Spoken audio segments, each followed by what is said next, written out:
कुंडली क्या है? देखिए, कुंडली जो होती है वो सरल शब्दों में कुंडली एक ज्योतिषी का चार्ट होता है जिसके द्वारा वो उसकी चिकित्सा कर सकता है, उसे उस माध्यम से बता सकता है कि उसका भविष्य कैसा होगा, वर्तमान क्या है और भूत में उसके साथ क्या हुआ होगा। ये सारी सटीकता एक कुंडली से हमें दर्शाई जाती है। किसी भी जातक का जब जन्म होता है तो उस समय हमारे अंतरिक्ष में जिस तरह से प्लैनेट होते हैं वही प्लैनेट एज इट इज उसकी जो फोटोकॉपी होती है वो हमारी कुंडली में आ जाती है। यहाँ पे हम सबसे पहले ये चीज समझते हैं कि कर्म क्या है। ओके, कर्म के लिए कोई कुछ बताएगा कि कर्म क्या है? सुषमा जी, कर्म क्या है?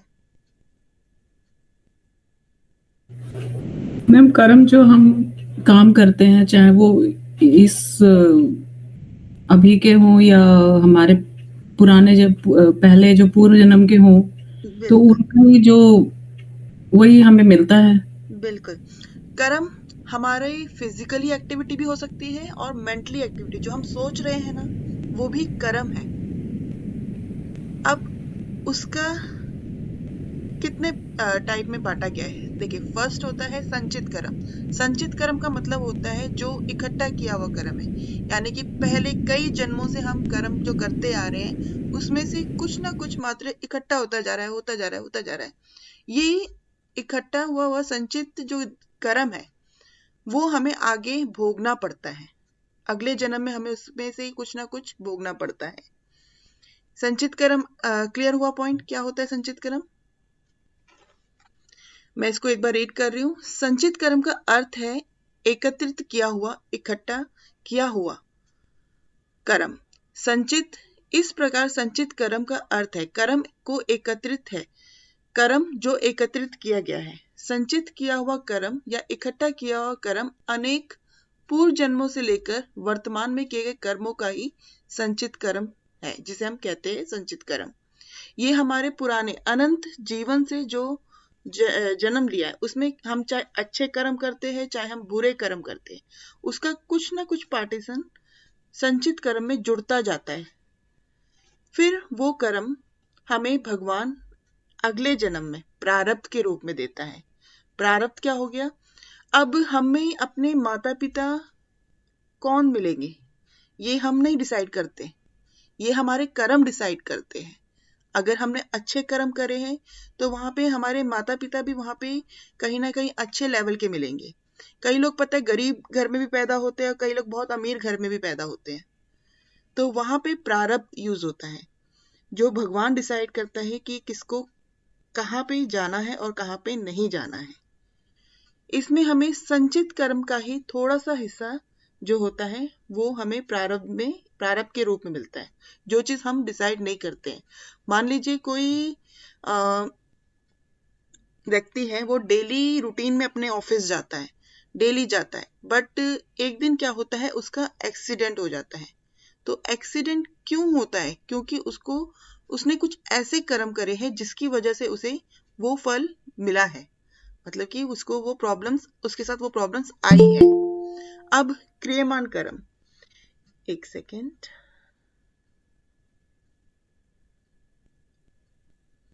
क्रियमान कर्म, क्रियमान कर्म शब्द का अर्थ है वह जो किया जाता है, जो मतलब हम कर रहे हैं आज के टाइम पे, जो भी हम काम कर रहे हैं, अब हम अच्छा कर रहे हैं कि बुरा कर रहे हैं ये तो अब हमारे ऊपर है। इस समय तो हम ये चीज समझ पा रहे हैं कि हमने क्या कर्म करना है। क्यों? क्योंकि हमने एस्ट्रोलॉजी पढ़ी है। जब जिन्होंने एस्ट्रोलॉजी नहीं पढ़ी, जो इस फील्ड में नहीं है, उनके लिए ये चीज बहुत डिफरेंट है। वो ये चीज नहीं सोचेंगे कि उनको आगे वो भोगना पड़ेगा। लेकिन हम जो एस्ट्रोलॉजी कर रहे हैं उन्हें पता है कि क्रियमान कर्म, अब हमें जो कर्म करने हैं वो बहुत अच्छे करने हैं, क्योंकि अगले जन्म में फिर हमें कुछ ना कुछ उसमें से मिलेगा। तो ये अब हमारे ऊपर है कि हम अच्छे कर्म करते हैं या खराब कर्म करते हैं। ये चीज क्लियर हुई सबको? संचित कर्म, जी मैम। प्रारब्ध कर्म और क्रियमान कर्म। अब अगर हम कुछ अनहेल्थी फूड खाएंगे, क्या होगा? खाते रहेंगे, खाते रहेंगे, खाते रहेंगे, लेकिन अनहेल्थी अनहेल्थी जो फूड हम खा रहे हैं उसका रिजल्ट क्या निकलेगा आगे जाके? हमें तरह तरह की बीमारियां हो जाएंगी। हमने क्या किया, अनहेल्थी फूड खाया, इकट्ठा करते गए अपने शरीर में, उसे इकट्ठा करते गए, संचित करते गए। उसके बाद क्या हुआ, प्रारब्ध में हमें उसकी रिजल्ट मिलेगा। रिजल्ट क्या होगा, नेगेटिव होगा। अब जब नेगेटिव होगा तो हम उसे कैसे ठीक कर सकते हैं? हमें जब ये चीज पता चल गई है कि हाँ ये नेगेटिव है, तो हम उसे कैसे ठीक कर सकते हैं? कहीं ना कहीं हम अनहेल्थी फूड को अवॉइड करके हेल्थी फूड अगर हम अपनाते हैं तो हम उसे ठीक कर सकते हैं। लेकिन अगर हम नहीं अपनाएंगे तो हमें वही रिजल्ट मिलता जाएगा।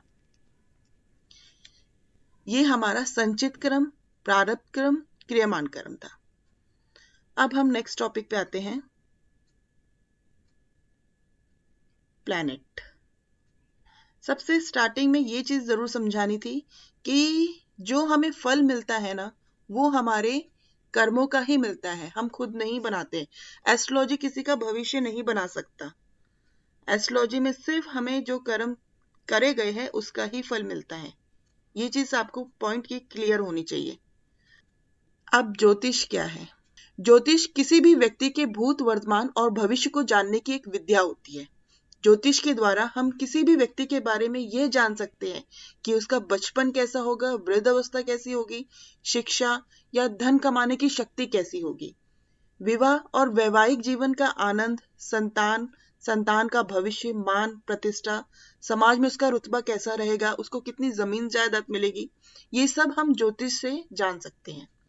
ज्योतिष के अनुसार जब भी किसी बालक का जन्म होता है तो उस समय ब्रह्मांड में जो ग्रहों की स्थिति होती है, जहां पे भी ग्रहों की स्थिति होती है, वो उसकी कुंडली में बन जाती है। कुंडली में 12 भाव होते हैं, 12 राशियां होती हैं, 9 ग्रह होते हैं, 27 नक्षत्र होते हैं, जिनके द्वारा बालक के जीवन का जन्म से लेकर मृत्यु तक का विवरण किया जाता है। इसके अनुसार ज्योतिष बालक के संपूर्ण जीवन का हाल बता देता है। यहाँ पे कोई डाउट? ज्योतिष क्या होती है आपको क्लियर हो गया होगा पॉइंट। ज्योतिष, अब कुंडली कैसे बनती है? कुंडली में ये जो कहा गया है कि उस समय ब्रह्मांड में जो ग्रह की स्थिति होती है वो कैसे बनती है। हमारी कुंडली का जो फर्स्ट हाउस होता है ना, वो ईस्ट डायरेक्शन होता है। तो जब किसी जातक, किसी भी बच्चे का जन्म होता है तो ईस्ट डायरेक्शन में जो भी ग्रह होगा वो उसकी फर्स्ट हाउस में आ जाएगा, और फर्स्ट हाउस से फिर second house, third house, fourth house, fifth house, इस तरह से कंटिन्यूसली जाएगा और सारे प्लैनेट इसमें प्लेस आउट हो जाएंगे। कुंडली इस तरह से बनती है। यहाँ पे ये पॉइंट क्लियर हो गया होगा। मैं साथ साथ पूछ भी रही हूँ ताकि कोई भी डाउट हो तो आप मुझसे क्लियर कर सकते हैं। ऐसा नहीं है कि आप मुझसे पूछ नहीं सकते हैं, कहीं पे भी कोई भी डाउट हो। अब हम समझते हैं प्लैनेट।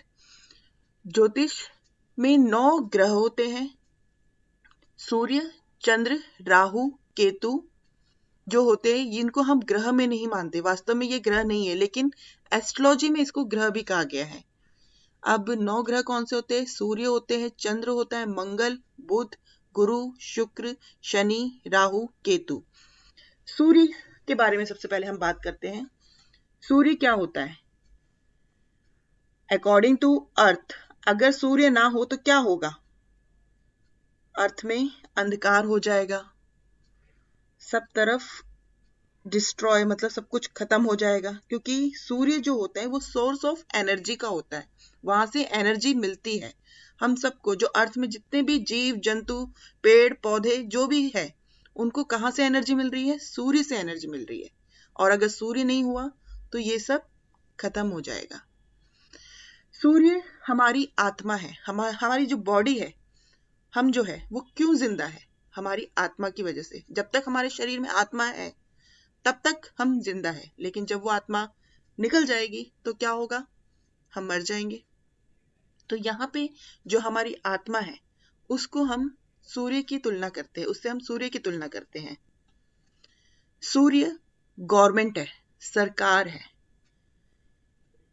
अब अगर सरकार में मतलब कुछ प्रॉब्लम आती है, कोई भी अनहैपनिंग चीजें होती है, तो वहां पे कौन रिस्पॉन्सिबिलिटी लेता है? सूर्य।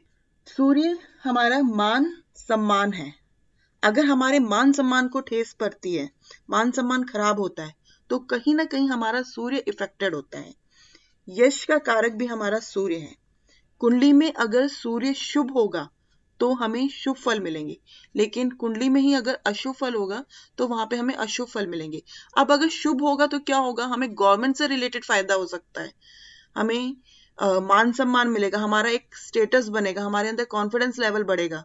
तो यहाँ पे सूर्य इन सब चीजों को रिस्पॉन्सिबल रखता है। आगे मैं इसको और डिटेल में समझाऊंगी, अभी मैं सिर्फ शॉर्ट में समझा रही हूँ। चंद्र, चंद्र क्या होता है, हमारा मन होता है।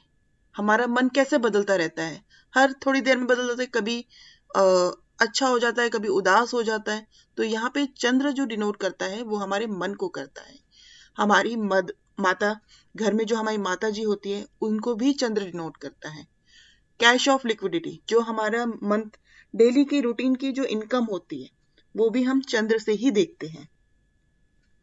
अगर चंद्र कुंडली में अशुभ हो तो व्यक्ति का मन अशांत होगा, वो डिस्टर्ब रहेगा, कहीं ना कहीं उनसे मानसिक परेशानी रहेगी।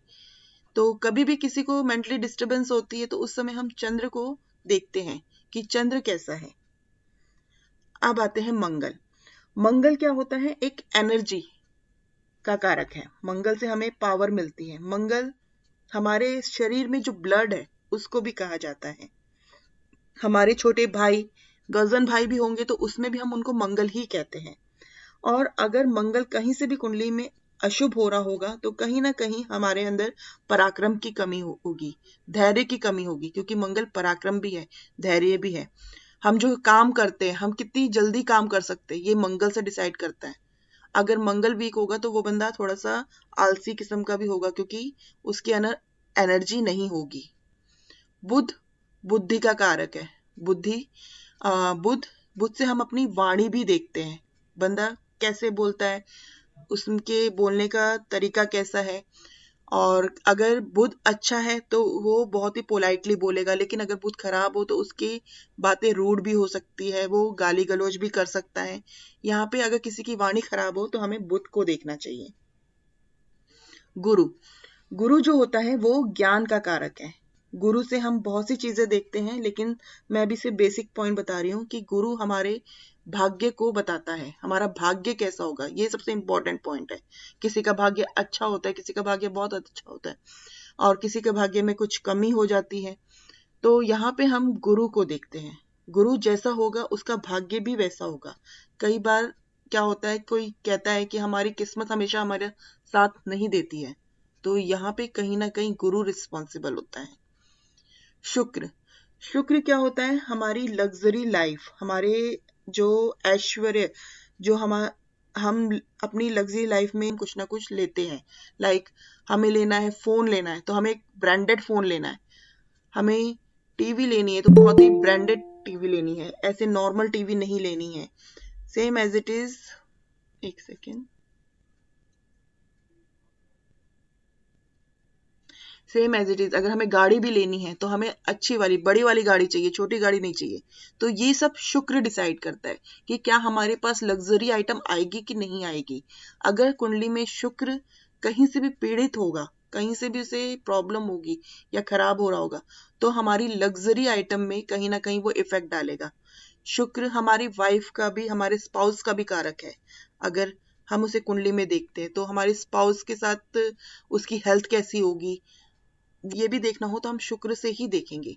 शनि, शनि जो होता है वो हमारे घर में जो डेली रूटीन में जो काम करते हैं, मजदूर होते हैं, ये सारे शनि से देखे जाते हैं। जिनका शनि अच्छा होता है ना, उनकी लाइफ बहुत ही अच्छी होती है, क्योंकि शनि ही एक ऐसा प्लैनेट होता है जो हमारे कर्मों का फल देता है। अगर हम बुरे कर्म करेंगे तो शनि ने हमें छोड़ना नहीं है। तो जिस व्यक्ति की कुंडली में शनि शुभ होता है उसको राजा जैसा जीवन व्यतीत करने को मिलता है, वो एक राजा के समान होता है। लेकिन शनि अगर अशुभ हो जाए तो उसी व्यक्ति की लाइफ में ना संघर्ष बहुत आ जाते हैं, कहीं ना कहीं ऑब्स्टिकल्स आते हैं, चाहे फिर वो किसी भी काम में हो। अब आते हैं हम राहु केतु। राहु केतु दोनों ही प्लैनेट छाया ग्रह है। राहु अगर कुंडली में खराब हो रहा हो तो यहाँ पे जो स्वभाव होगा, जिसका भी स्वभाव होगा, उसमें कहीं ना कहीं प्रॉब्लम आएगी, ऑब्स्टिकल्स आएंगे, परेशानी। एक सेकेंड, ओके, परेशानी आएगी, क्योंकि राहु एक ऐसा प्लैनेट है जब देने को आएगा तो वो बहुत कुछ दे भी जाता है। यानी कि जिसकी कुंडली में राहु बहुत अच्छा हुआ तो वो बहुत कुछ देगा भी, लेकिन जिसकी कुंडली में राहु खराब हुआ तो समझो उसकी हालत बहुत बुरी होती है, क्योंकि राहु ही एक ऐसा प्लैनेट है जो आसमान से नीचे गिरा सकता है, और वो भी एकदम से कर देता है। हमें पता भी नहीं चलता कि क्या हो गया हमारी जिंदगी में, लेकिन हो जाता है। Same as it is Ketu. Ketu वैसे तो देखिए स्पिरिचुअल के लिए बहुत अच्छा माना जाता है, और जिनका केतु बहुत अच्छा होता है वो बहुत ऊंचाइयों तक जाते हैं, उनका स्टेटस बहुत अच्छा होता है। लेकिन अगर कहीं पे भी केतु खराब हो रहा हो तो वहां पे प्रॉब्लम्स आ सकती है। हमें सबसे इन 9 प्लैनेट में से सबसे इंपॉर्टेंट प्लैनेट है केतु। अगर हमने अपने केतु को संभाल लिया ना तो हमारे 9 के 9 प्लैनेट बहुत अच्छे हो जाते हैं, क्योंकि केतु हमारा कान भी है। हमारे कान में जिस तरह से कोई चुगली करता है या कुछ किसी के बारे में बुरा भला कहता है तो क्या होता है, हमारा दिमाग खराब होता है। दिमाग खराब होगा तो कहीं ना कहीं हमारे सूर्य भी इफेक्ट होगा, चंद्र भी इफेक्ट हो जाएगा, और इस तरह से हमारे सारे प्लैनेट खराब हो जाएंगे। तो केतु सबसे इंपॉर्टेंट प्लैनेट है हमारी कुंडली में। हमारे बॉडी में जो कान का जो दर्जा होता है वो केतु का होता है। अगर कान में हम किसी के बारे में कुछ सुनते हैं तो क्या होगा, हमारा दिमाग खराब होगा।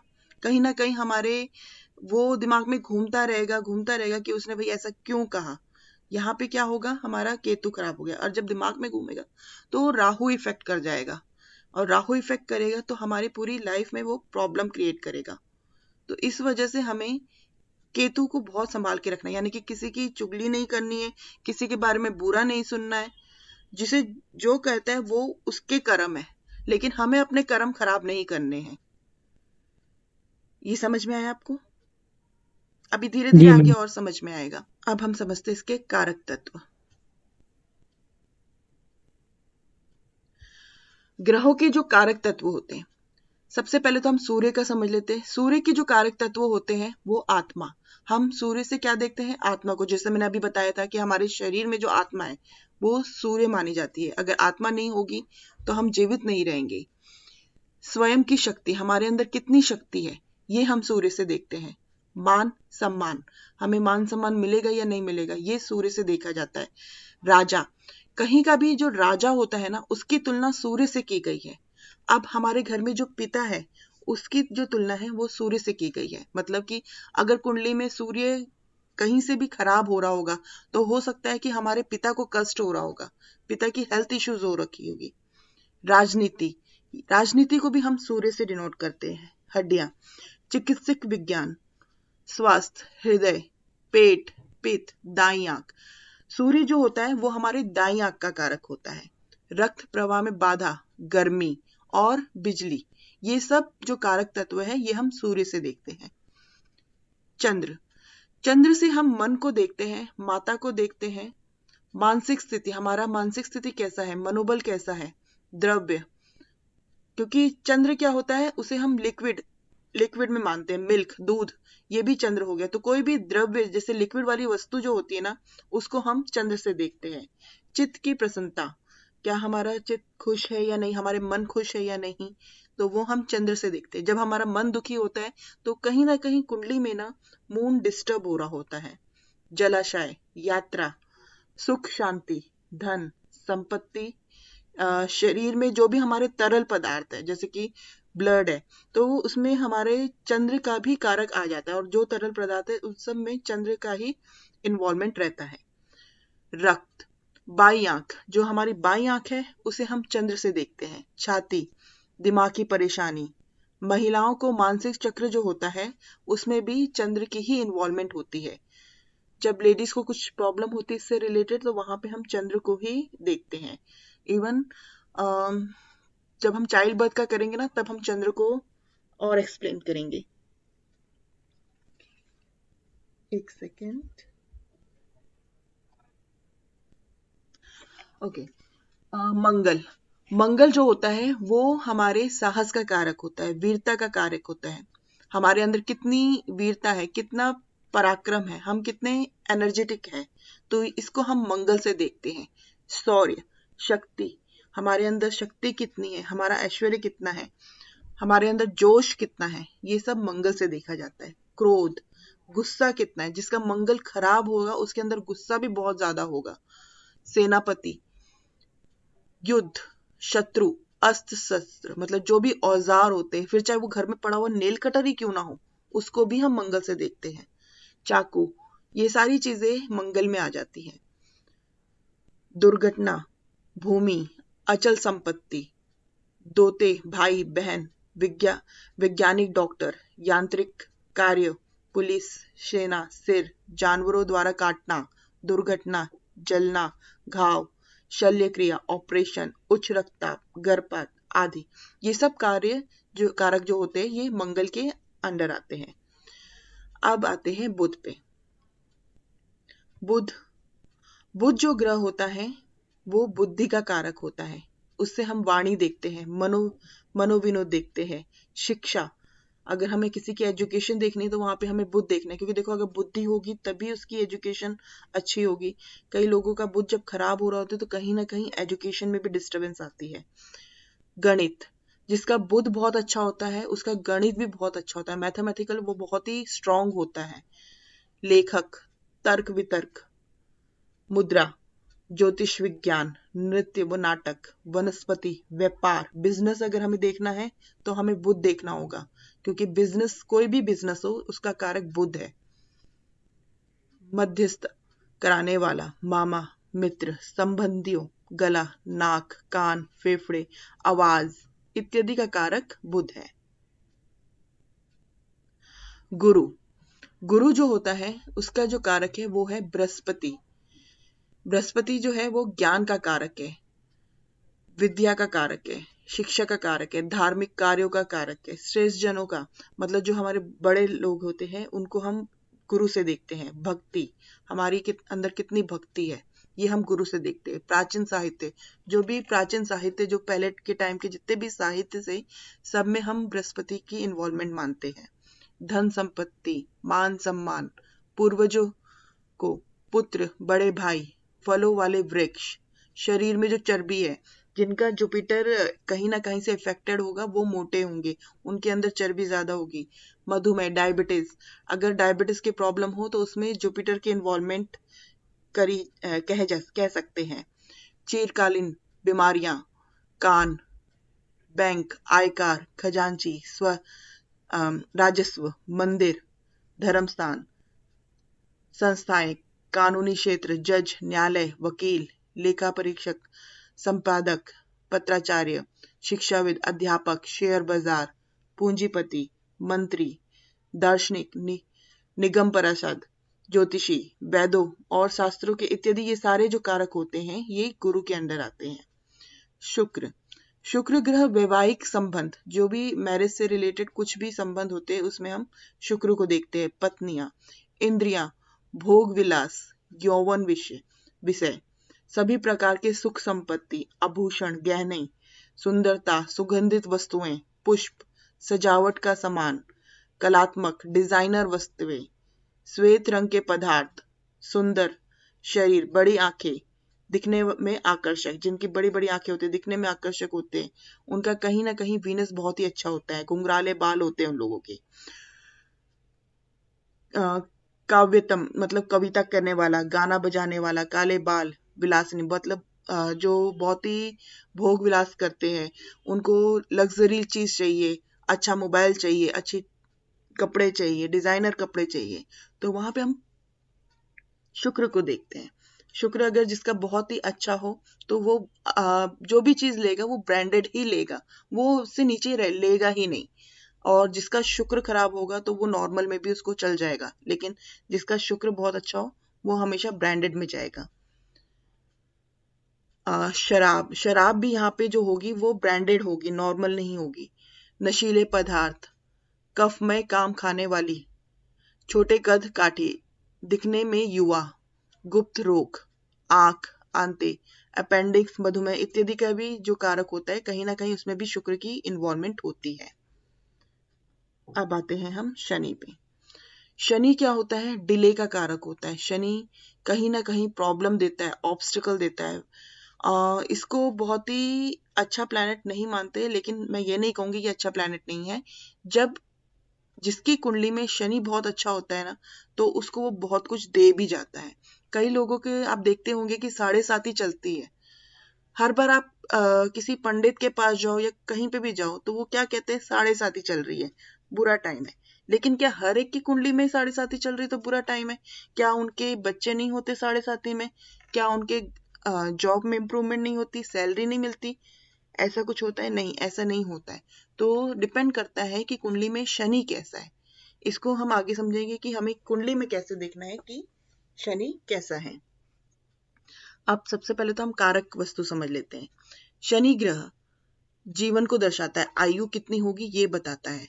मृत्यु, दुख, दरिद्रता, अनादर, निर्धनता, चापलूस, बीमारी, अनुचित व्यवहार, निम्न स्तर के कार्य, प्राकृतिक आपदाओं, मृत्यु, बुढ़ापे, रोग, पाप, भय, गोपनीयता, कारावास, नौकरी, विज्ञान, नियम। जो तेल से रिलेटेड कोई भी खनिज होते हैं वो सारे शनि के अंडर आते हैं, फिर चाहे सरसों का तेल हो या कोई और हो। काम ग्रह, मजदूर, सेवक, सेवा भाव, दास्ता, कृषि, त्याग, ऊंचाई से गिरना, अपमान, अकाल, ऋण, कठोर परिश्रम, अनाज के काले दाने, कोई भी मतलब जैसे काले दाने होते हैं ना, काली उड़द, वो सारे शनि के अंडर आ जाती है। लकड़ी, इसको हम शनि में देखते हैं। विष, टांगे, राख, अपंगता, आत्मत्याग, बाजू, डकैती, अवरोध, लकड़ी दोबारा रिपीट हो गया है, ऊन, यम, अछूत, इस्पात, कार्यों में देरी लाना, सेवा विभाग, तेल, खनिज पदार्थ, भूमि से निकलने वाले जो भी पदार्थ होते हैं उसको हम शनि के अंदर देखते हैं। विदेशी भाषा, लोभ, लालच, अहंकार, चोरी, लंगड़ापन, बुढ़ापा, पांव, पंजे के नशे, तंत्र, लकवा, उदासी, थकान, ये सब जो कारक है शनि के अंडर आते हैं। इन सब के जो अगर किसी को प्रॉब्लम हो तो वहां पे हमें शनि को देखना होता है कि शनि किस तरह का है। Same as it is Rahu जो होता है उसे हम हमारे जो दादा है उनको भी माना जाता है कि उनको भी हम राहु का प्रतीक मानते हैं। दादा हो गया, पितामह हो गया, विदेश से यात्रा, समाज एवं जाति से अलग लोग, मतलब कि अगर किसी की शादी इंटरकास्ट होती है तो वहां पे कहीं ना कहीं राहु की इन्वॉल्वमेंट होती है। राहु ही ऐसा ग्रह जो इंटरकास्ट मैरिज करा सकता है। सर्प का काटना, त्वचा रोग, खुजली, हड्डी, जहर फैलना, सर्प। कुछ चीजें इसमें रिपीट हो रही हैं तो आप उसे इग्नोर कर दीजिएगा।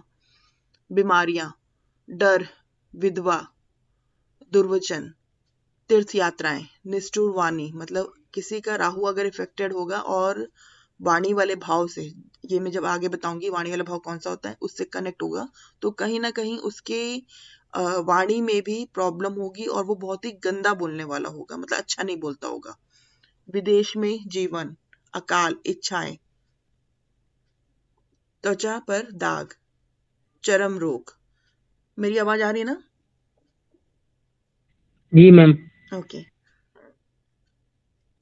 चर्म रोग, सांप, ये दोबारा रिपीट हो गया, सांप का जहर, महामारी, अनैतिकता, अनैतिक महिलाओं से संबंध, नानी, व्यर्थ के तर्क, भड़काऊ भाषण, बनावटीपन, दर्द और सूजन, डूबना, अंधेरा, दुख पहुंचाने वाले शब्द, निम्न जाति, दुष्ट स्त्री, जुआरी, विधर्मी, चालाकी, संकीर्णित सोच, मतलब कि खराब सोच, पीठ, पीछे बुराई करने वाला, पाखंडी, बुरी आदतों का आदी, जहाज के साथ जलमय होना, मतलब डूबना, रोगी, स्त्री के साथ आनंद, रोगी स्त्री मतलब कोई भी बीमार स्त्री के साथ रिलेशनशिप बनाना।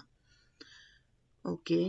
पथरी, कोढ़, बल, वय, आत्मसम्मान, शत्रु, मिलावट, दुर्घटना, नितंब, देरी मतलब देश निकालना, विकलांग, खोजकर्ता, शराब, झगड़ा, गैरकानूनी तरकीब से समान देश के अंदर बाहर ले जाना, मतलब कि तस्करी टाइप लोग जो तस्करी करते हैं, यहाँ पे भी राहु की इन्वॉल्वमेंट होती है। जासूसी, आत्महत्या, विषैला, विधवा, पहलवान, दास्ता, शीघ्र उत्तेजित होने वाले इत्यादि का कारक राहु ही है। यहाँ तक हमने राहु के बारे में समझा। ये सारे कारक तत्व जो है वो राहु से बिलोंग करते हैं। इसको आप एक बार फिर से रीड करिएगा, मैं इसकी पीडीएफ भी आपको दूंगी। केतु, केतु जो होता है वो स्पिरिचुअल में काउंट होता है, लेकिन कहीं ना कहीं केतु भी क्या होता है, कुछ ना कुछ चीजों में हमें इफेक्ट डालता है, कहीं ना कहीं प्रॉब्लम्स देता ही है। केतु का रंग जो होता है वो रंग बिरंगे धब्बे, मतलब कलरफुल, जहां पे भी आप देखोगे ना कि कुछ कलरफुल है तो वहां कहीं ना कहीं केतु की इन्वॉल्वमेंट है। केतु को कलरफुल कहा गया है। जो रंग बिरंगे धब्बे वाले पशु पक्षी होते हैं उनमें केतु आ जाते हैं। कुत्ते, मुर्गा, सींग वाले पशु। काला जादू, घाव, जीवाणु, वैराग्य, मोक्ष, हकलाना, पहचानने में दिक्कत होना, आंत, परजीवी, उम्दा, कारवास, विदेशी भूमि में जमीन, कोड़, दास्ता, आत्महत्या, नाना, दादी, आंखें, ये सारी चीजें जो है ये केतु के अंडर आती है। मैम एक बात पूछूं? हाँ जी बोलो। जैसे ये विदेशी भूमि में, भूमि मतलब बाहर प्रॉपर्टी लेना है ना? बिल्कुल बिल्कुल अच्छा, तो वो अच्छे केतु की निशानी। बिल्कुल। देखो जिसका केतु अच्छा, मैंने अभी पहले बताया था ना, केतु जिसका अच्छा होगा उसका लेवल बहुत ही हाई होगा, स्टेटस बहुत ही हाई होगा, क्योंकि केतु ही एक ऐसा प्लैनेट है जो, समझ लो, अगर खराब हो गया तो हमारे सारे प्लैनेट खराब हो जाते हैं, और अगर केतु अगर हमारा अच्छा है तो समझ लो सारे प्लैनेट हमारे अच्छे हैं। हम अगर आपने कभी सुना होगा, लाल किताब में ज्यादातर क्या कहते हैं, कुत्तों की सेवा करो। कुत्ते क्या है, केतु है। उनकी सेवा करना ना बहुत अच्छा माना जाता है, उनकी जितनी आप सेवा करोगे उतना ही आपको अच्छा फल मिलता है उसका। तो उसके लिए मतलब स्ट्रीट डॉग ही चाहिए होते हैं या घर में भी हम पाल सकते हैं? उसका भी उतना ही बेनिफिट मिलेगा? नहीं, देखो नहीं स्ट्रीट ना? डॉग का अपना ही एक वैल्यू है। हाँ। बेसिकली केतु स्ट्रीट डॉग को ही कहा जाता है। घर वाले डॉग को कहते हैं केतु, ऐसी बात नहीं है, लेकिन उसकी अलग वैल्यू है। ठीक है। ठीक है। ओके, आप थैंक यू। वेलकम। ओके, तुच्छ और जहरीली भाषा, लंबा कद, धुआं जैसा रंग, निरंतर धूमपान करने वाला, घाव, शरीर पर दाग, चरहरा और पतला, मतलब झाइयां टाइप हो इस तरह से, दुर्भाग्यपूर्ण, अपराधी, गिरा हुआ, साजिश, अलौकिक, दर्शन शास्त्र। अलौकिक मीन्स देखो अभी स्पिरिचुअल भी आ गया तो इसमें अलौकिक को भी दे दिया गया है। दर्शन शास्त्र, वैराग्य, केतु क्या है, वैराग्य है। अगर केतु किसी का इफेक्टेड हो, कहीं से प्रॉब्लम आ रही हो तो वो वैराग्य भी करा देता है। आकस्मिक, मृत्यु, बुरी आत्मा, कीड़ों के कारण होने वाले रोग, विषैला काटना, धर्म, ज्योतिष, अंतिम उद्वार, अंतिम द्वार, सॉरी यहाँ पे स्पेलिंग मिस्टेक है, अंतिम द्वार, क्योंकि केतु मोक्ष का भी कारक है। औषधियों का प्रयोग करने वाला, मिलावट करने और अशुद्ध करने वाला, गिरफ्तारी, दिवालिया होना, चोट, मैथुन, अपहरण, खून, विष, सजा, कृमित, चोट, अग्निकांड, हत्या और क्रूरता, मतलब कि कुछ ना कुछ बुराई इत्यादि का कारक भी केतु ही है। यहाँ तक हमने प्लैनेट के बारे में समझा है कि प्लैनेट के क्या क्या कारक तत्व है, तो ये आपको बेसिक में जो है ये कारक तत्व आपको जरूर याद होने चाहिए। जैसे जैसे आप इसको पढ़ते जाओगे ना आपको धीरे धीरे ये चीज समझ में आती जाएगी। ये सारे कारक तत्व हमें अच्छे से याद होने चाहिए कि सूर्य से हम क्या देखते हैं और चंद्र से क्या देखते हैं, मंगल से क्या है, बुध, गुरु, शुक्र, शनि, राहु एंड केतु से हम क्या देखते हैं। यहाँ तक किसी को कोई डाउट है? No ma'am. अब हमारे पास आते हैं प्लैनेट। जो हमारी जो दशाएं चलती है वो इसी के अकॉर्डिंगली चलती है, मतलब जो ट्रम होता है, जैसे पहला ट्रम होता है केतु का, then Venus, Sun, Moon, Mars, Rahu, Jupiter, Saturn and Mercury. जो दशा हमारी चलती है वो इसी के अकॉर्डिंग चलती है। केतु 7 ईयर के लिए होता है, वीनस 20 ईयर के लिए होता है, सन 6 ईयर के लिए होता है, मून 10 ईयर के लिए होता है, मार्स 7 ईयर के लिए होता है, राहु 18 ईयर के लिए होता है, जुपिटर 16 ईयर के लिए होता है, सैटर्न 19 ईयर के लिए होता है एंड मर्क्यूरी 17 ईयर के लिए। तो यहाँ पे हमें ये चीज जरूर याद होनी चाहिए कि किस प्लैनेट की कितने साल की महादशा होती है। केतु की जो महादशा होती है वो 7 ईयर की होती है, यानी कि 7 साल अपना वो फल देगा। लेकिन ऐसा नहीं है कि 7 साल अगर केतु खराब है तो केतु ही फल देगा। इसमें अंतरदशा और प्रांतर दशा की भी इन्वॉल्वमेंट होती है, जिसे हम केपी में समझेंगे। अब अंतरदशा प्रांतर दशा जब सपोर्ट करेगी तो कहीं ना कहीं आपको अच्छे फल भी मिलेंगे, लेकिन केतु ने जो अपना रिजल्ट देना है वो अपना रिजल्ट देगा ही जरूर। Same as it is Venus 20 year के लिए आता है, यानी कि किसी की दशा वीनस की चल रही है तो वो 20 साल तक चलेगी। अब दशा किसकी कौन सी चल रही है ये कैसे पता चलेगा? इसके लिए हम चंद्रमा को देखेंगे। कुंडली में जहां पे भी चंद्रमा हो, वो जिस नक्षत्र में बैठा हो उसके लॉर्ड के अकॉर्डिंगली वो दशा चलती है। इसको मैं आगे और क्लियर करूंगी कि कैसे देखना है। एक सेकेंड।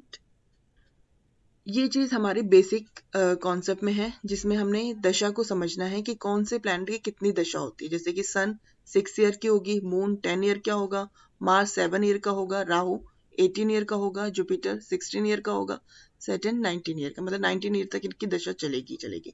देन मरकुरी की 17। वैसे मरकुरी की 18 भी होती है, लेकिन कई जगह 17 भी लिखा हुआ है। तो यहाँ पे आप जब और भी स्टडी करेंगे एस्ट्रोलॉजी से तो ये पॉइंट क्लियर हो जाएगा आपको।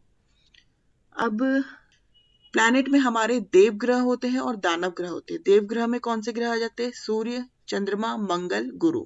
और दानव में आते हैं शुक्र, शनि, राहु, केतु। ये देव ग्रह और दानव ग्रह दोनों आपस में शत्रु होते हैं। लेकिन मैम एक बात पूछनी थी आपसे। हाँ जी, ये जो मतलब दशा आपने बोला, तो ये मतलब 7.5 से भी रिलेट करता है क्या? नहीं, 7.5 डिफरेंट है। Okay, thank you ma'am. इसमें 7.5 नहीं होते। 7.5 शनि पे डिपेंड करता है। अगर शनि से कुंडली में मून से शनि आगे या पीछे हो या मून के ऊपर हो तब 7.5 हो गए। इसको मैं बाद में एक्सप्लेन करूंगी कैसे देखते हैं।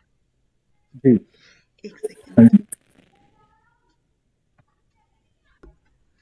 अब यहाँ पे जो देव है वो आपस में तो मित्र है, लेकिन वो दानव के साथ शत्रुता करते हैं। सेम एज इट इज, दानव आपस में तो मित्र है, लेकिन देव के साथ वो शत्रुता करते हैं। ये सब आपस में मित्र है।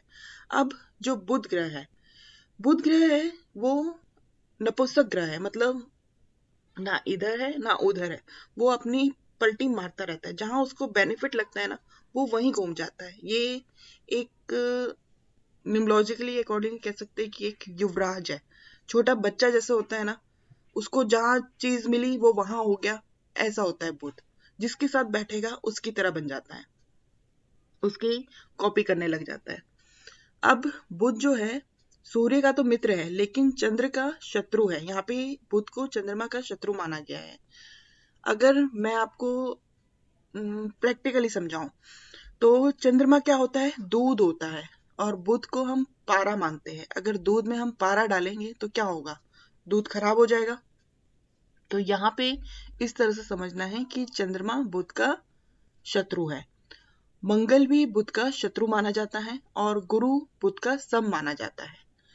अब यहाँ पे हम दानव में देखें तो बुध से सबकी मित्रता रहती है, किसी से शत्रुता नहीं रहती है। ये जो कॉन्सेप्ट है मित्रता और शत्रुता का, ये हमें अच्छे से याद होना चाहिए, क्योंकि जब हमें ये चीज पता होगी तभी हम कुंडली में प्रिडिक्शन कर पाएंगे। यानी कि मान लीजिए बुध अगर चंद्रमा के साथ बैठा होगा तो कहीं ना कहीं उस भाव से रिलेटेड कोई ना कोई प्रॉब्लम जरूर होगी, क्योंकि यहाँ पे ये दोनों एंटी प्लैनेट है।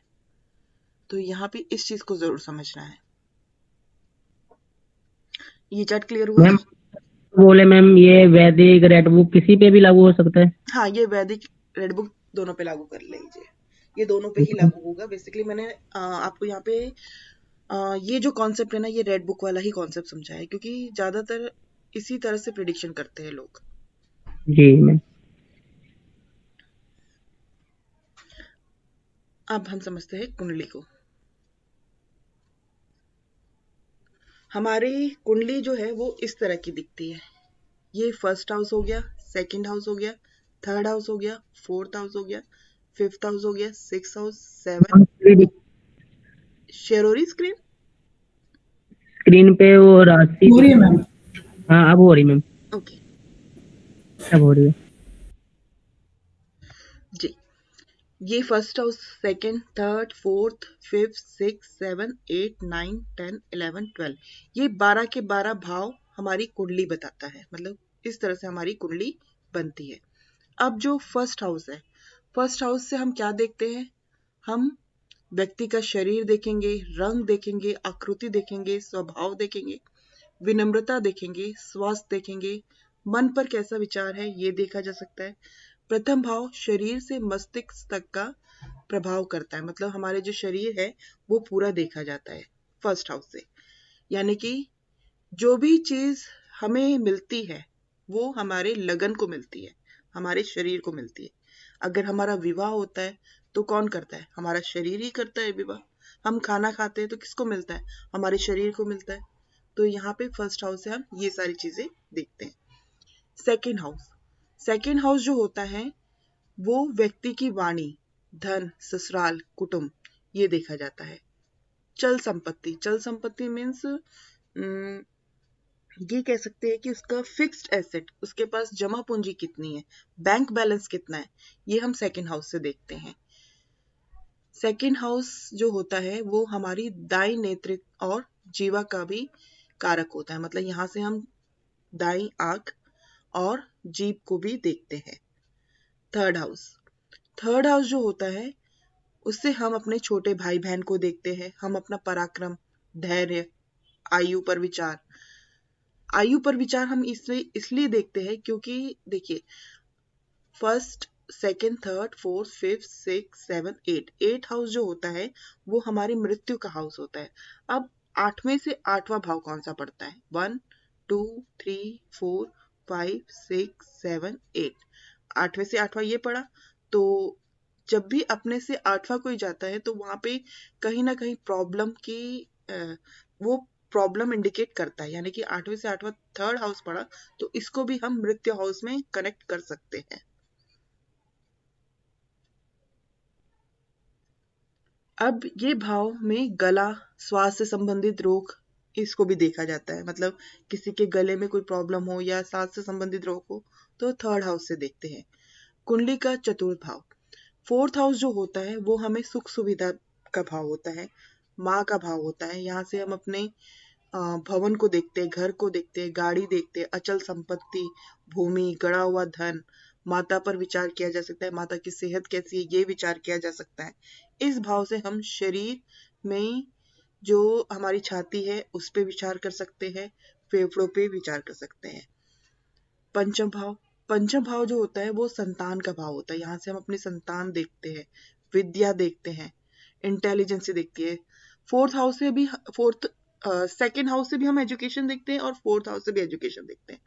सेकेंड हाउस से जो एजुकेशन देखी जाती है ना वो हमारे जो जन्म के बाद हम अपनी फैमिली से जो मिलती है वो एजुकेशन देखी जाती है। और फोर्थ हाउस से 12th और ग्रेजुएशन तक हम एजुकेशन देख सकते हैं यहाँ फोर्थ हाउस से। पंचम हाउस से हम एजुकेशन नहीं देखते हैं, यहाँ से हम इंटेलिजेंस ही देखते हैं, वो कितना बुद्धिमान है। कभी भी पंचम हाउस से एजुकेशन नहीं देखती, लेकिन उसकी इंटेलिजेंस ही देखनी जरूरी है क्योंकि अगर वो इंटेलिजेंट होगा तभी तो वो पढ़ेगा। अगर वो इंटेलिजेंट नहीं होगा तो पढ़ने में वो वीक होगा। इसलिए फिफ्थ हाउस इंटेलिजेंस में काउंट होती है। बुद्धि, प्रेम संबंध, अचानक धन लाभ या हानि पर विचार किया जा सकता है। यहाँ से शरीर का पेट वाला हिस्सा है, जो पेट, हमारे पेट वाला जो हिस्सा है ना वो हम पंचम भाव से देखते हैं। सिक्स हाउस, सिक्स हाउस अच्छा भाव नहीं माना जाता। यहाँ पे कुछ ना कुछ बुरे मतलब प्रॉब्लम्स भी हम कह सकते हैं। देखिए 6, 8, 12 कुंडली में ये जो हाउस है ना 6, 8, 12 इसको हम अच्छा हाउस नहीं मानते। साथ ही साथ थर्ड हाउस को भी हम इतना अच्छा नहीं मानते हैं। तो सिक्स हाउस से क्या देखते हैं? हम रोग देखते हैं। किसी को छोटी मोटी बीमारियां हो तो उसमें हम सिक्स हाउस को देखेंगे। यहाँ से ये स्पेलिंग थोड़ी सी मिस्टेक होगी तो प्लीज आप करेक्शन कर लीजिएगा।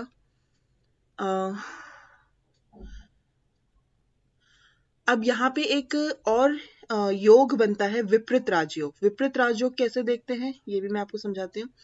6, 8, 12 का जो भी प्लैनेट है, जो भी यहाँ पे राशि पड़ती है, अगर वो आपस में ही परिवर्तित हो जाए तो वहां पे विपरीत राजयोग बन जाता है। जैसे कि मान लीजिए यहाँ पे जहाँ पे 12 नंबर 12 लिखा हुआ है, वहां पे अगर 6 लिखा हुआ है, छठी राशि बुध की होती है। अगर बुध यहाँ पे 6 पे आ जाए, इस वाले भाव में आ जाए, या फिर 8वें में आ जाए, तो यहाँ पे विपरीत राजयोग बन जाता है। मतलब आपस में ही अगर ये लोग राशि परिवर्तन कर ले तो ये विपरीत राजयोग बन जाता है। इसको मैं आगे और एक्सप्लेन करूंगी। किसी भी व्यक्ति के शत्रु, चिंता, रोग, ऋण, मुकदमे, शौक पर विचार करना, कोई बुरी चीज हो उस पर विचार करना, शरीर में मूत्र का स्थान या ऊपरी भाग, ये सब 6th हाउस से देखा जाता है। कुंडली में सप्तम भाव जो होता है वो हमारे जीवन साथी का होता है, हमारे विवाह का होता है, रोजाना की आमदनी, हिस्सेदारी, पार्टनरशिप, वासना पर विचार किया जा सकता है 7th हाउस से। शरीर में मूत्र वाले भाग का भी यहीं से विचार किया जाता है। कुंडली का अष्टम भाव जो 8th हाउस होता है वो होता है सबसे खतरनाक भाव, सबसे बुरा भाव माना जाता है।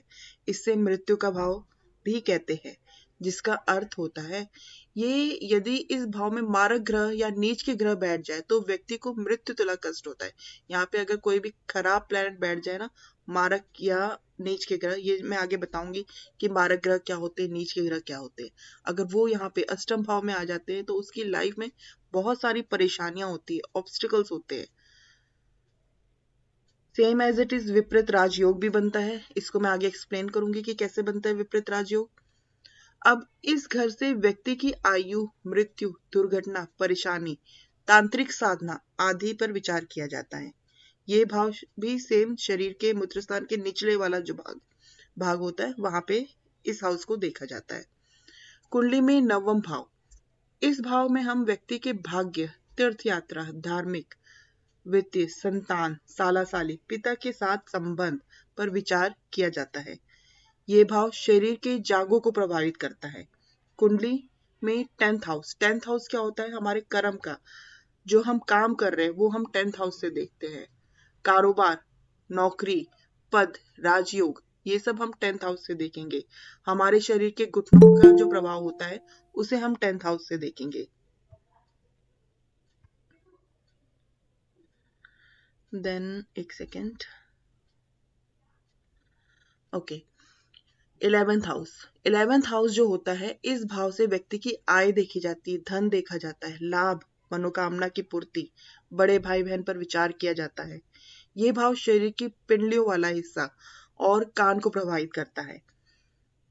12th हाउस, इस भाव में हम व्यक्ति के खर्चे देखते हैं, मतलब कि उसको वो कितना खर्चीला है ये देखना है, तो हमें 12वां भाव देखना है। हानि होगी या नहीं होगी इसके लिए हम 12वां भाव देखेंगे। अस्पताल के खर्चे, विदेश में सेटलमेंट अगर मिलेगी कि नहीं मिलेगी, तो यहाँ पे 12th हाउस के इन्वॉल्वमेंट होगी। जेल यात्रा पर विचार किया जा सकता है। शरीर के बाएं नेत्र का जो विचार है वो भी हम 12th हाउस से करते हैं। दाएं का हम किससे करते थे, 2nd से, और बाएं नेत्र का विचार हम 12th से करते हैं। अगर ये दोनों हाउस इफेक्टेड हो या खराब हो रहे हो तो व्यक्ति के दोनों आंखों में प्रॉब्लम हो सकती है।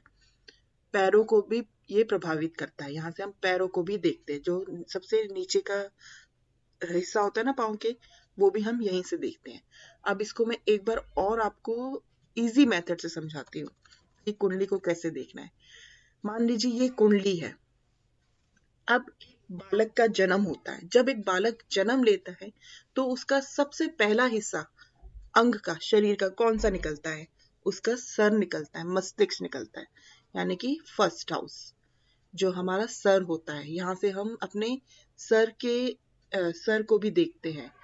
2nd हाउस क्या होता है, हमारे मुंह का हिस्सा होता है, जहाँ से हम खाना खाते हैं, हम बोलते हैं, तो यहाँ से हम क्या देखते हैं, वाणी वगैरह देखते हैं।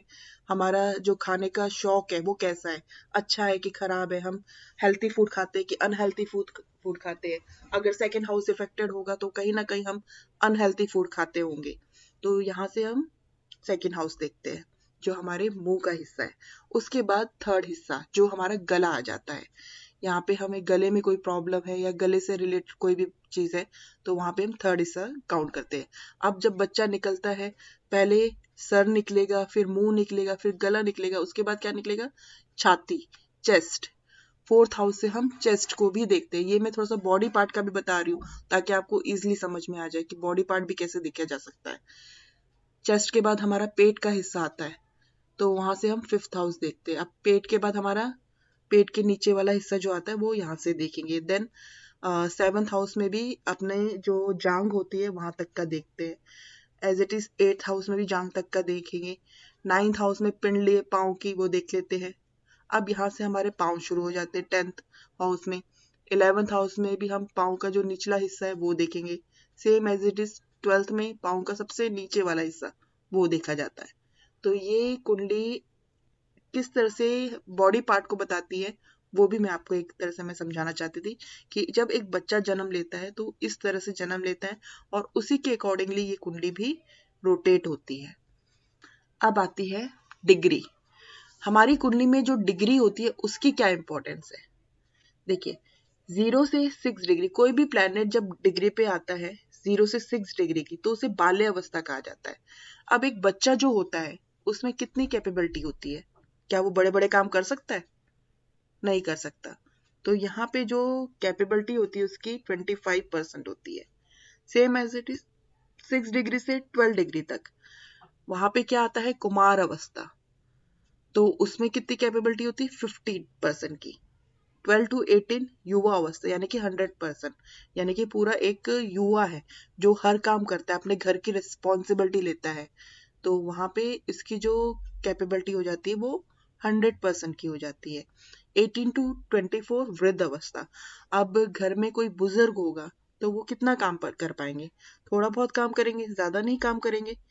तो यहाँ पे वो जो काम की अवस्था आ जाती है उसकी कैपेबिलिटी आ जाती है थोड़ी सी कम। Same as it is 24 to 30 degree पे जब कोई प्लैनेट होता है तो वो मृत अवस्था होती है, यानी कि डेथ अवस्था कह सकते हैं, यानी कि वो रिजल्ट नहीं देती है। अब यहाँ पे ये जो डिग्री दी हुई है ना, ये जब हम एस्ट्रोसेज, आप सब एस्ट्रोसेज डाउनलोड कर लीजिएगा और उसमें अपनी डेट ऑफ बर्थ कुंडली ये डालिएगा तो आपको ये डिग्री भी पता चल जाएगी कि वहां पे डिग्री कैसे दिखते हैं। अगर कोई प्लैनेट मान लीजिए बाल अवस्था में यानी कि 25% रिजल्ट दे रहा है और वही खराब हाउस में बैठा है, तो हमें जो खराब हाउस का जो रिजल्ट है, जो हमें खराब रिजल्ट मिलना है, वो हमें कितना मिलेगा? 25%। लेकिन यही मान लीजिए युवा अवस्था यानी कि 100% रिजल्ट देने वाला प्लैनेट है और वही खराब में बैठा है, तो हमें रिजल्ट कितना मिलेगा? खराब जो रिजल्ट होता है, नेगेटिव जो रिजल्ट होता है, वो पूरा हमें 100% मिलेगा। इस तरह से हम इसको समझते हैं। डिग्री को हमने इस तरह से समझना है। मैम अगर ये अच्छे ग्रह में बैठेगा तो बिल्कुल तो बहुत युवा अच्छा। अवस्था तो अच्छा, 100% रिजल्ट देगा। बिल्कुल युवा अवस्था 100% रिजल्ट देगा। बाल अवस्था जो होगा वो 25% रिजल्ट देगा अगर अच्छे भाव में बैठा हो। अब अच्छे भाव में बैठा है, 25% रिजल्ट दे रहा है, तो हमें उसे उपाय के थ्रू उसकी पावर और बढ़ानी पड़ेगी। फिर हम यहाँ पे उपाय पे आएंगे। मैं किसी भी ग्रह में भी उसमें बैठे चाहे अच्छे में बुरे में परसेंटेज यही रहेगी 100%, 50% बिल्कुल एंड डिग्री वाइज 25। यही रहेगा। अगर इतनी डिग्री है तो इस तरह से रहेगा। Okay ma'am. मैम एक डाउट है, अगर जैसे शनि ग्रह है इसमें डिग्री में, जैसे 11th हाउस में बैठा है और वो 12th हाउस का मतलब व्यय का भी हो गया और लाभेश का भी हो गया, तो वो इफेक्ट दोनों देगा 100% में? बिल्कुल दोनों मतलब का ही जितनी आए, देगा, दोनों का ही देगा। मतलब जितनी इनकम आएगी उतनी जाएगी। खर्चे भी होते रहेंगे उसके। ये हमारा जो ब्रह्मांड है, पूरा ब्रह्मांड जो होता है वो 360 डिग्री का होता है। अब 360 डिग्री को 12 हिस्सों में बांटा गया है, 12 हिस्सों में इसको बांटा गया है। तो हर एक हिस्से में 30 डिग्री आया हुआ है। जैसे कि हर एक राशि को अपना अपना एक हाउस मिला, एक जगह मिली है। जैसे मेष को देखिए 0 से 30 डिग्री की जगह मिली है। देन वृश्चिक को 60 तक मिला है, मिथुन को 90, कर्क 120, सिंह 150, कन्या 180, तुला 120, वृश्चिक 240, धनु 270, मकर 300 एंड कुंभ 330, अगेन मीन 360। ये पूरा 360 को हमने 12 से डिवाइडेड कर दिया है, तो हमारे पास 30-30 डिग्री का हर एक राशि को अपना हिस्सा मिल गया, अपना एक हाउस मिल गया है। अब जो पहली राशि है, फर्स्ट राशि है, वो कौन सी है? एरिस की। Second Taurus, third Gemini, fourth Cancer, fifth राशि Leo, sixth Virgo, seventh Libra, eighth Scorpio, 9 Sagittarius, 10 Capricorn, 11 Aquarius, 12 Pisces. ये 12 राशि है अकॉर्डिंग टू 1 2 3। ये जो काउंटिंग है ना, नंबर्स है ना, ये इसी के अकॉर्डिंग लेंगे। मतलब फर्स्ट जो 1 है वो एरिस ही होगी, 2 में एरिस नहीं आएगा, 2 में टोरस आएगा, 3 में जेमिनी आएगा। तो इस तरह से ही आपको ये याद करना होगा। हिंदी में भी इसके नाम दिए गए हुए और ये डिग्री वाइज थोड़ा सा बताया हुआ है, जैसे मैंने अभी यहाँ पे एक्सप्लेन किया था कि मेष को 0 से 30 डिग्री, देन 30 to 60 डिग्री। ये हम कुंडली में कैसे देखते हैं ये मैं बता दूंगी।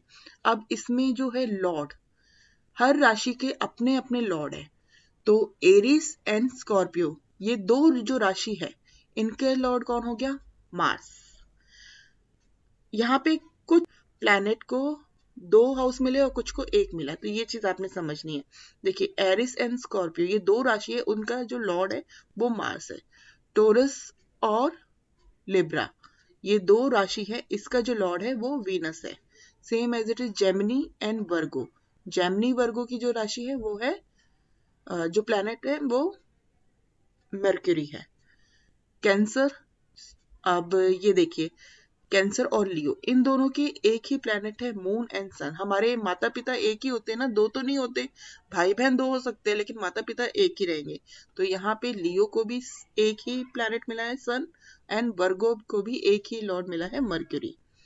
अब आते हैं सेजिटेरियस एंड पाइसेस, तो उसको जो लॉर्ड मिले हैं वो है Jupiter, same as a Capricorn and Aquarius, Saturn. अब इसको सिंपल तरीका मैं आपको बताती हूँ याद करने का। ये हमारी कुंडली है। सबसे पहले देखिए क्या होता है, एक फैमिली में हमारे माता पिता होते हैं, तो माता 4th हाउस हो गया, पिता 5th हाउस हो गया। सूर्य चंद्र, ये सूर्य चंद्र का ही घर है। मैम कई जगह 10th हाउस भी मानते हैं ना फादर्स का? हाँ, फादर्स का 10th हाउस भी मानते हैं, लेकिन अभी मैं यहाँ पे प्लैनेट की बात कर रही हूँ। अच्छा ओके मैम, ओके। ठीक है ना। तो मून जो हो गया, यहाँ पे हमारे मून आ गया और यहाँ पे सन आ गया। फोर्थ जो राशि है वो मून की होती है और 5th राशि जो होती है वो सन की होती है। अब माता पिता है तो भाई भी होंगे। यहाँ पे कौन आ गया? एक भाई यहाँ पे आ गया और एक यहाँ पे। ये किसका हो गया? ये भी बुध का हो गया और ये भी बुध का हो गया। अब के साथ क्या होता है, उनका पार्टनर भी आता है, यानी कि सेकंड, यहाँ पे वीनस आ गया और सेम एज इट इज यहाँ पे भी वीनस आ गया। तो यहाँ पे वीनस जब आ गया है और वीनस की जो देखभाल करेगा, क्योंकि उसकी जो देखभाल करेगा, उसको प्रोटेक्शन करेगा, वो कौन करेगा? मंगल, क्योंकि मंगल में ही एक एनर्जी है जो प्रोटेक्ट कर सकता है। तो यहाँ पे 1st हाउस किसका हो गया? मेष का, मंगल एरिस का, और 8th हाउस किसका हो गया? स्कॉर्पियो का, वृश्चिक का। हिंदी में वृश्चिक कहेंगे और इंग्लिश में स्कॉर्पियो कहेंगे। तो 1st और 8 में मंगल आ गया। अब उनको प्रोटेक्शन तो कर रहा है, लेकिन कहीं ना कहीं उसका दिमाग भी तो घूम सकता है, उसको भी तो ज्ञान चाहिए कि उसको कौन सजेस्ट करेगा कि हमने कैसे करना है, क्या करना है। तो यहाँ पे कौन आ गए? गुरुदेव आ गए। 12th हाउस में भी गुरु की राशि आ गई और 9th हाउस में भी गुरु की राशि आ गई। Same as it is 11th और 10th। अब जब गुरु आ गए तो कोई एक ऐसा भी बंदा होना चाहिए, ऐसा भी व्यक्ति होना चाहिए जो न्याय कर सके, जो अगर गलत हो रहा हो तो उस पे वो निर्णय ले सके। तो यहाँ पे शनि देव आ गए, क्योंकि शनि देव को न्याय का प्रतीक माना जाता है। तो 10वीं राशि और 11वीं राशि ये शनि की हो गई। एक बार मैं फिर से क्लियर कर देती हूँ। चौथा और 5वां, 4th मदर यानी कि मून चंद्रमा और 5वीं सूर्य की। फिर 3री और 6ठी बुध की राशि होती है। देन 2री और 7वीं वीनस शुक्र की राशि होती है। 1ली और 8वीं मंगल की राशि होती है। 12वीं और 9वीं गुरु की राशि होती है और 11वीं और 10वीं शनि की राशि होती है। कुंडली में हमें ऐसे ही याद करना होगा कि कौन सी राशि कहाँ पे होती है। यहाँ तक पॉइंट क्लियर है? ओके, अब इसके बाद में नेक्स्ट क्लास में कराऊंगी। आज के लिए हम इतना ही करते हैं। यहाँ तक कोई डाउट या कोई क्वेश्चन हो तो आप पूछ सकते हो।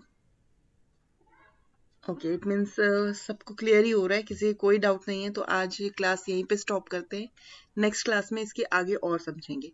लेकिन बेसिक का जो ये कॉन्सेप्ट है इसको ज़रूर पढ़ना है, रीड करना है, ताकि आपको समझ में आए। ये हमारा फर्स्ट स्टेप है। आगे जैसे जैसे हम चलते जाएंगे तो हम नक्षत्र के बारे में समझेंगे। 27 नक्षत्र होते हैं, जिसे किस तरह से विभाजित किया जाता है। बेसिकली केपी जो है ना वो कैलकुलेशन बेस पे है, मैथमेटिकल बेस पे है, तो उसको हमें समझना बहुत ज़रूरी है। इसको हम आगे क्लियर करेंगे।